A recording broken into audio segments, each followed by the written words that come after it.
Okay, I'm throwing my notes out first. First thing in this video, I've already noted that some of the values are kind of approximate, and that was mainly the first temp run and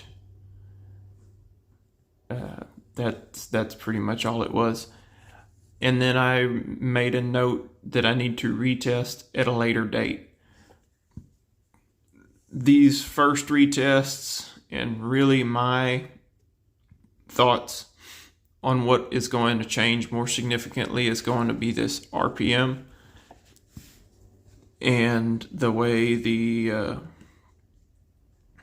and then the general inspection inside the machine. Today with the Honda oil, I used a different sealant for the base gasket, and it's something that it's a RTV type silicone sealant, so it will handle a greater variance in machining tolerances than the Hylomar will, like on these. There was oil on the outside of the engine. The only way that you're going to get oil on the outside of the engine is if you have a leak. There was a leak here. Now, how much that affected the way the machine ran, well, that's debatable. But obviously I'm getting different results, being that my idle RPM was 300 RPM higher and my wide open throttle RPM was 1700 RPMs higher. An oil change will not cause that. Temperatures were close to the same. They were actually lower than this one. And again, if I have an air leak, you would expect these to be higher because we're running lean. And I just so happened to tune around the issue, and it was acting a lot better. Internal inspection, that result should change with the air leak fixed. And I'm trying to be as honest as I can here.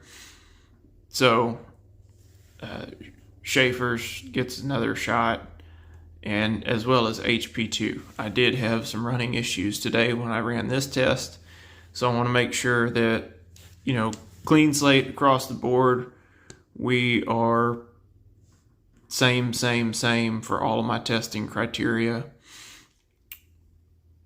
on this machine.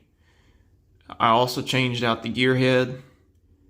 I am fairly certain that's a different ratio gear head that was on it, and I put a factory one on there.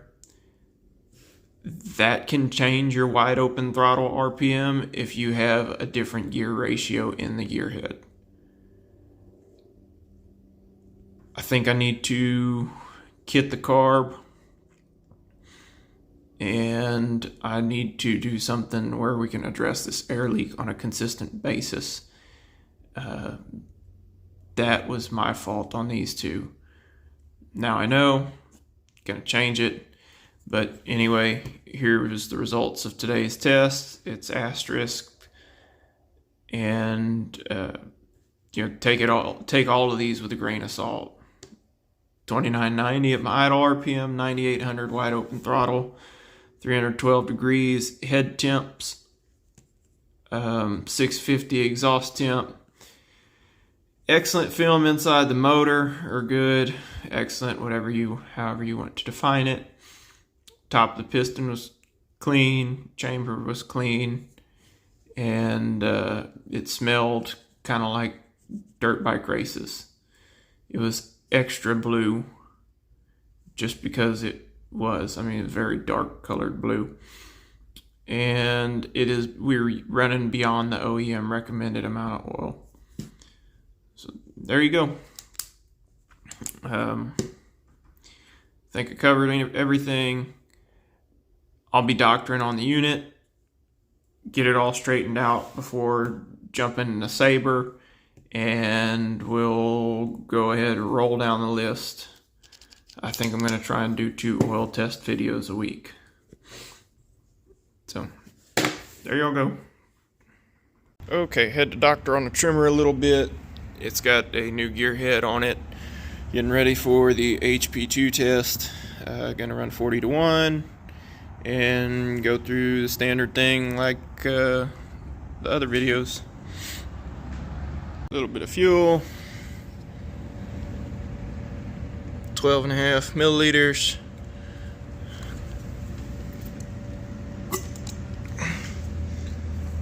Of HP2. Try not to make a mess.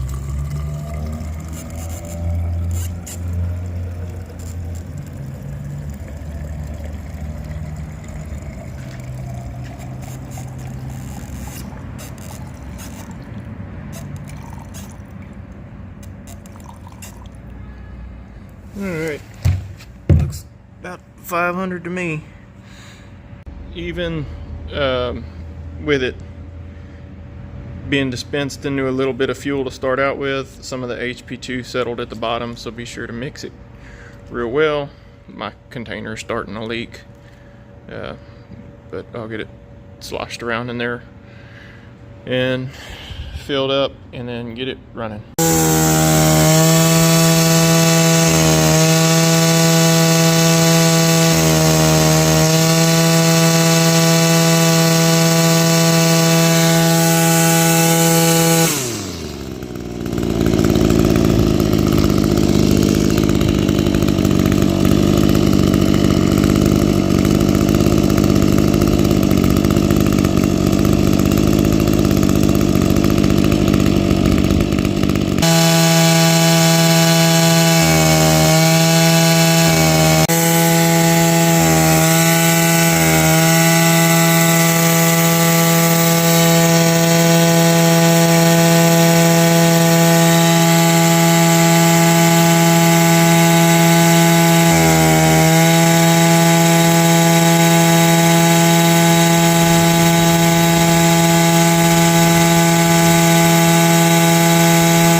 Alright, sounds like we're having technical difficulties.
Well, it was running great, and then the RPMs dipped down and I had to go adjust it. I don't know what's going on there, but we'll find out. Honda HP2 teardown. I wonder if that right there was the culprit of all the nonsense that was going on. It appears to be a piece of carbon or a little flake of metal or something got stuck in the electrode. That'll make it short, the plug kind of short out and you get no spark.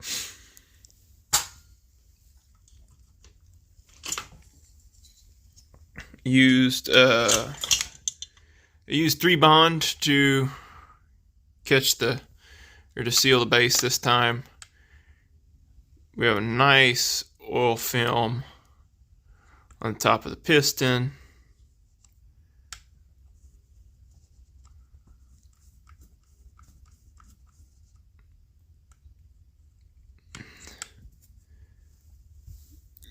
Carbon on the exhaust side just wipes off. Oil film where the transfers go. Oil film on, let's see, we had more oil on the transfer side of things than the intake. Good oil film on the intake. Good oil film on the exhaust. Seeing a little more shine inside the cases.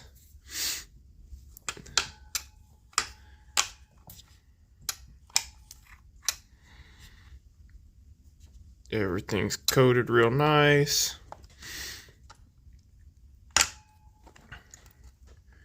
See shine down on the bottom of the crankcase. About to knock the cylinder off.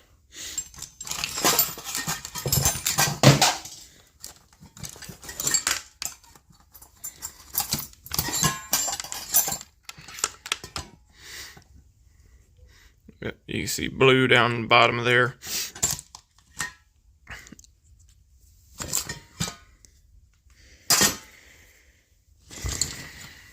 Let's move to the cylinder.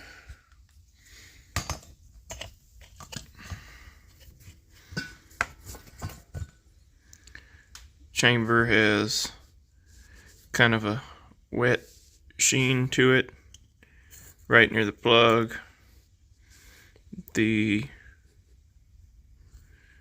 Let's see, it looks like the edges are kind of dry.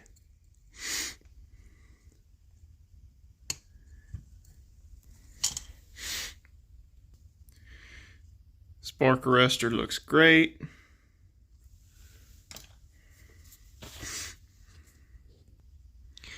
A little bit of spooge in the exhaust.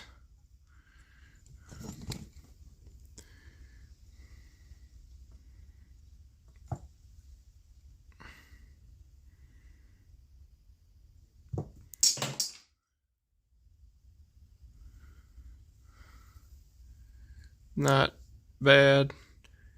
I mean, I really don't worry about that too much. I'd rather have a little bit of oil coming out than I'd rather have a little bit of oil coming out, but the spark arrestor was real clear. I don't know if it just takes substantially longer, substantially more runtime to plug one, but I mean, I'm not overly concerned with that. I mean, it's just a little bit of slick on a roof there. Other notes, there were some running issues that occurred. It looks like this machine was manufactured in March 2012. I 100% pulled it out of a junk pile. So, or you know, the abandoned unit or whatever you want to call it.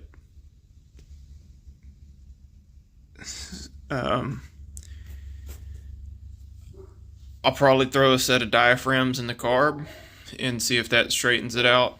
It also needs new fuel lines. This one is like turning into goo inside the tank. So due to the way when it was running good today, it was excellent. Started acting up, but due to the results today, it kind of makes me question the validity of the previous tests I've done, which is just Schaefer's 9000 at 40 to 1 and 50 to 1. Today it was running 1,000 more RPM. Now, today is also the first day I changed sealants. I was somewhat concerned that maybe I had a leak occurring on the Schaefer's tests. And I think the results from the way it ran today, I believe that to be true. I'm probably going to have to doctor on this unit some more and repeat all the tests again, because I don't want the running issues that occurred during this test to flaw this one, and I don't want other potential issues, oversight on my end, that maybe there was a mild air leak and it just wasn't bad enough to really throw the equipment off that terribly. Or, it was something that I could tune around with the carburetor and get it within a spec, and I just made the assumption that it's something where I just made the assumption that, like, hey, it's old and it's probably not going to run 100%. But other than that, HP2 looks great in here. That's the best we've seen. However, the other two tests were flawed,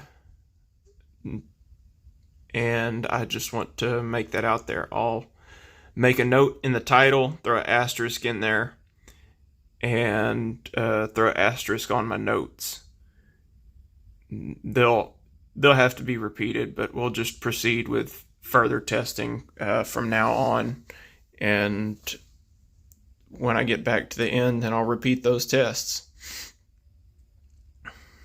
So, another thing, I changed the gear head on the trimmer, and if that is a lower gear ratio than the junky one that I threw away,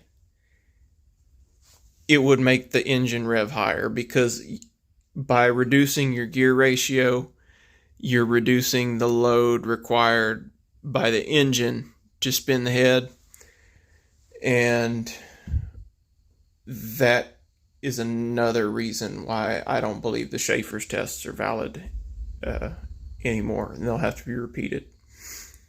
I want to, like I said, I'm not trying to prove any of these products one way or the other. I just want to show what they're doing, and I would like to do that as honestly as possible. So if I see something that looks odd, hey, I'm just making a note of it. This is just information for the sake of information. This is not me selling anything or trying to push a specific product. It's just, hey, I ran this and this is what it did. I'm going to cover that on probably every video, so get used to hearing it. And I'm starting to straighten out the video. What do you call it? The way you set up your video, the format. I'm starting to clean up the video format, and I think that the tests will get more streamlined as we go. But thank y'all for watching. Oh, I have to go add my notes before I thank y'all for watching because I put my notes at the end. Anyway, here come the notes.